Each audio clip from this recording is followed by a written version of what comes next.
हाय ताईंनो, हाय दादांनो, पूजा daily ब्लॉगमध्ये आपले स्वागत आहे. श्री स्वामी समर्थ. हो का, आम्ही दवाखान्यात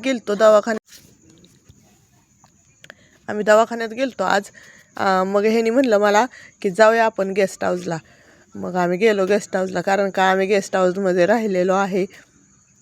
आमचे सासरे आहेत ना, ते कामाला होते. मग त्यामुळं आम्ही 2-4 वर्ष तिथं होतो. हे सगळं आम्ही तिथं म्हणजे आमच्या माझं नवीन लग्न झाल्यावर आम्ही तिथंच होतो राहायला. मग त्या आमच्या जुन्या आठवणी सगळ्या ताज्या झालत्या. त्याच्यामुळं गेस्ट हाऊस बघितलं. पण आता सगळं चेंज केलं आहे गेस्ट हाऊसमध्ये. आम्ही होतो ते काहीच नाही, म्हणजे तिथलं काही सामान तसलं नाही राहिलं. सगळीकडं बदल झालती. मग ह्यानी म्हणत होतं आमच्या दिदीला की दिदे तू इथं लहान असताना होतीस, तू इथं खेळलीस, असं तसं म्हणून दिदीला सांगत होतं सगळं. मग दिदी म्हणली की हां मला नाही आठवत म्हणली, पण आता तिच्या लहानपणीचं होतं त्याच्यामुळे तिला जास्त काय आठवणार नाही, पण थोडंफार हे केलं आठवत होतं म्हणली परत.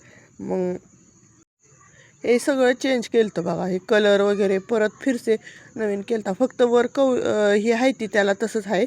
आणि हे रूम पण, ही बेड वगैरे सगळे नवीन आणलेलं होतं. पण स्वच्छता अजून चाललेली, तिथं साफसफाई चाललेली होती. मग आम्ही गेल्यानंतरच सगळं हे बाबा तिथं साफसफाई करत होते. मग आम्ही म्हणलं बघू दे का, तर हा म्हणले. आणि तिथं बाहेरच्या बाजूला परत आता आम्ही जिथं राहत होतो ना, तिथं नवीन सगळं ती तोडून नवीन बांधकाम चालू केलं आहे. म्हणजे सगळं पाया वगैरे भरायचं काम चालू आहे.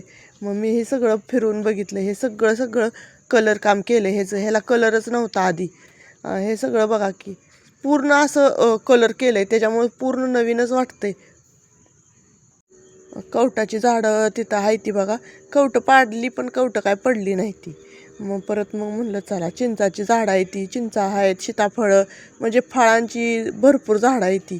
असं सगळं व्यवस्थित, म्हणजे एकदम कवटं पाडली 2-4 वेळा पण काय पडली नाही ती. मग म्हणलं नकोच पाडायला, राहू दे म्हणलं. मग आलो तिथनं. मग लय असं फिरू वाटत नव्हतं मला, कारण का बरं नव्हतं.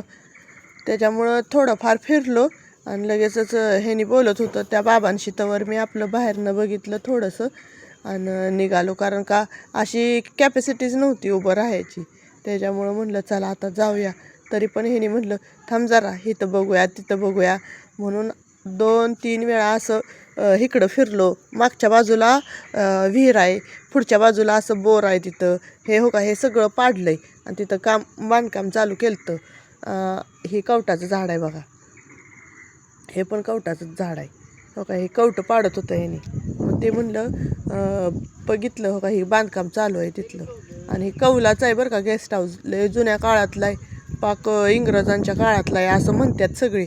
आम्हाला काय माहीत नाही आहे, पण मी गेल्यापासून तर आहे तसंच आहे. फक्त आतलं सगळं चेंज केलं आहे. आणि आम्ही 4-5 वर्ष चांगले राहिलेलो तिथं. माझं लग्न झाल्यापासून पाक माझी दिदी होस्तवर 2010मध्ये आमचे सासरे रिटायर झाले, त्यावेळेस आम्ही आमच्या घरी आलो. नाहीतर आम्ही तिथंच होतो. मस्त वाटायचं तिथं, हिरवगार होतं. आम्ही होतो तर तिथं सीताफळाची झाडं वगैरे भरपूर होती. घरी आलो, घरी येऊन मग जेवण वगैरे केलं, गोळ्या वगैरे खाल्ल्या. आणि मी उडदाच्या पापडांचं पीठ मळलेलं होतं परवा दिवशी रात्री. मग ते जरा चेचून ठेवावं म्हणलं. असं उठू वाटत नव्हतं, काय करू वाटत नव्हतं. पण म्हणलं आता ही केलं आहे तर काय ह्याला पूर्णच करावं म्हणून ते चेचलं आणि ठेवलं. आणि मग पापड थोडे लाटले बघा रात्री 10-12. परत आज थोडे लाटले. हा आजचाच व्हिडिओ आहे, तुम्हाला लगेच येतो. मग आणि माझ्या मुलाने आणि मुलीने मला पापड लाटायला भरपूर मदत केली. अजून तरी थोडे राहिले आहे त्याच्यातलं. म्हणलं आता उद्या लाटा येतील म्हणून ठेवले. कारण काय एकदम होत नाही ना, सगळं ब्लाऊजचा लोड असतो घरातला वगैरे, म्हणून त्याच्यामुळं तसंच ठेवलं आहे थोडंसं पीठ. चला भेटू उद्याच्या ब्लॉगमध्ये. धन्यवाद. श्री स्वामी समर्थ.